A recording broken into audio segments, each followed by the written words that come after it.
Hey everyone, how's it going? Azren, the language nerd here. Hope you're doing very, very well. Welcome to another episode of Ask the Language Nerd. Basically, this is the show where I take a lot of your questions from social media that you ask me throughout the week, and I answer them in video form. If you ever want to submit a question for Ask the Language Nerd, you're welcome to do so. You can hit me up on basically any social media network that I am on, and I will include your question in the show. With that aside, let's jump right in. Our first question here is, Azren, what do you recommend when you're done with your textbooks? You can talk at a decent level, but you still don't really communicate exactly like a native. You know, this person is saying that they still need to really think about things before they're forming their sentences, and it doesn't feel very natural. This is a pretty common question. I think there's a couple of things that really matter. First of all, you need to keep being patient. You need to understand that if you want words to come out of your mouth naturally, and you want to speak very naturally, quote unquote, effortlessly, without really having to think too much, that's a process that doesn't come immediately. This takes time.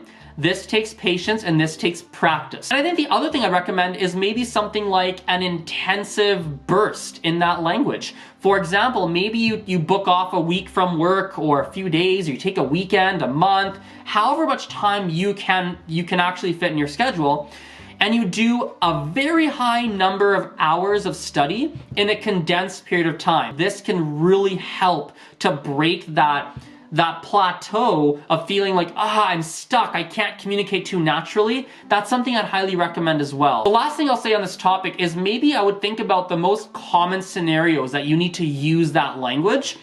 And I'd recommend that you look at these scenarios and master those scenarios, become so good at those, focus all of your attention on those temporarily, and become very good. Because then at least in the most common scenarios, you can speak effortlessly, and it's only in the most complex scenarios that you're really struggling with or that you have difficulty with. The next question we have here is, Azren, how many words do you need to know in order to start communicating in a language?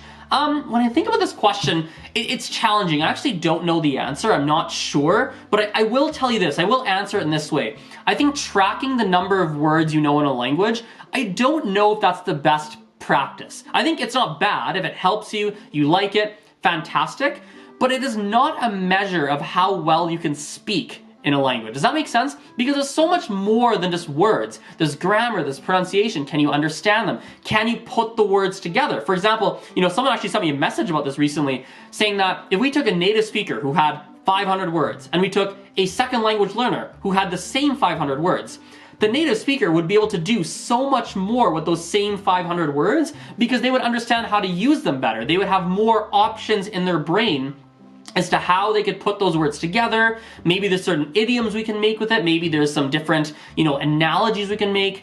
And the second language learner wouldn't be able to do that. So although, the number of words, I'm sure there is an answer. I'm sure there's research behind it. I'm sure there is. I just don't know it.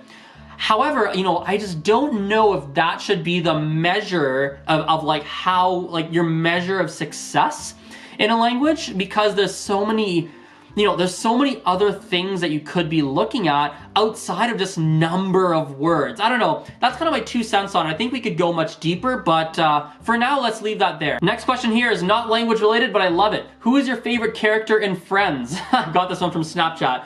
This one's fun. If you guys follow me on Instagram and Snapchat, you've probably seen a lot of my random rants about watching Friends and going through the whole series, because I've seen many episodes, but I haven't actually watch every single one in order. I've never done that. But my favorite character, as of right now, I'm currently in season 3. Yes, in season 3. I would say it's a combination of a little bit of Phoebe and a little bit of Joey. Those are kind of my 2 favorites. And the reason being is that Phoebe and Joey, Phoebe is very out there and wacky. I love the wacky nature of her. And then Joey is just, he's kind of not overly smart and sometimes really naive about things. And my personality is very different than Joey's, but that naivete, that kind of viewing situations in a not very intelligent way sometimes, or in a very black and white simplistic way, and maybe you're the only one that does that and you got made fun of for it, I can relate to that. Sometimes I'm like that in my own life. The next question we have is, Azren, what should be the very first thing that you learn in a language? There's a lot of ways we can take this question. I think it depends on your goals, depends on the individual, depends on the language, but I will say this. two really big things. And I don't know if these should be the first two things, but they definitely should be among some of the first things you do in most scenarios for most people, for most languages, should be number one, being able to talk about yourself to an extent. Things like your name, maybe your age, maybe where you live, maybe your likes, dislikes, if you have siblings, etc., etc. Things about yourself usually is a pretty good thing to be studying early on. And also I think alphabet and like the phonics system, because often it can be a little bit challenging to tackle a language until you understand at least something about how the language works phonetically and how it sounds. I think that's something that can be positive to focus on relatively early on. And I'll throw one last thing in there, one third thing, which would be like basic phrases. Things like hello, goodbye, please, thank you, where is, da da da da da da da da. Let's call it survival phrases. The next question we have is a bit of a 2-in-1, which is, Azren, can you include some English subtitles in your videos? And this person also says, I've been learning English for 6 months. I'm looking for a speaking partner to practice with. Can you help me? Well, number one, subtitles. At this point in time, no, I will not be doing them. I'm really sorry. They take a long time to put on, and to be honest, I just don't have the time to really do it. Like, I make so much content and so many different social media networks that to be able to subtitle everything would just be it would just take way too long, to be honest. It's something that I'm thinking about in the future. It's something I would potentially hire out for, like to hire someone to do it for me, if when I have more cash to do that. But as of right now, unfortunately, I'm really sorry, that's not something I can do.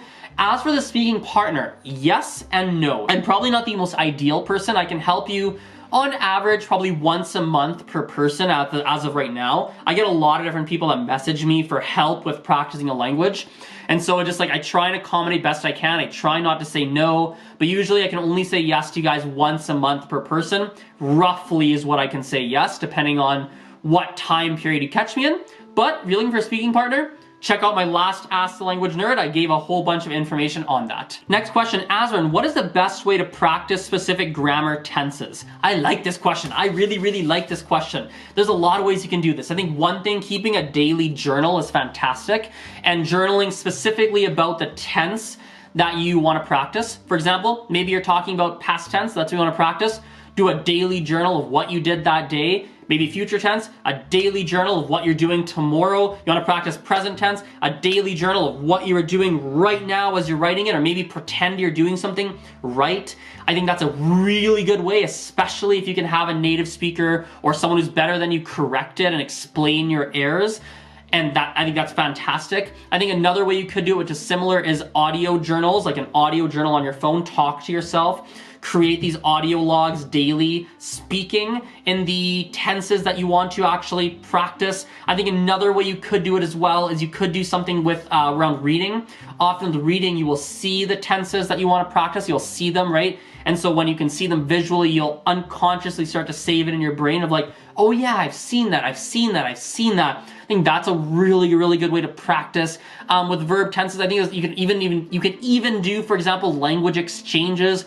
In your language exchange, make a specific note to use the tenses or practice the tenses that you want to practice. I mean, I think these are all very, very healthy, very practical ways. There's like 1,000,001 strategies, but hopefully one of those is helpful for you guys. And this is something as well, I'm curious, let me know in the comments below if you have any specific strategies I didn't mention for that, because I think this is something where we really could go into extreme depth and give a huge list of strategies for this question. Next question we have here is, Azren, what are your thoughts on Esperanto? I know that some people have a slightly negative perspective on it. I want to hear your thoughts.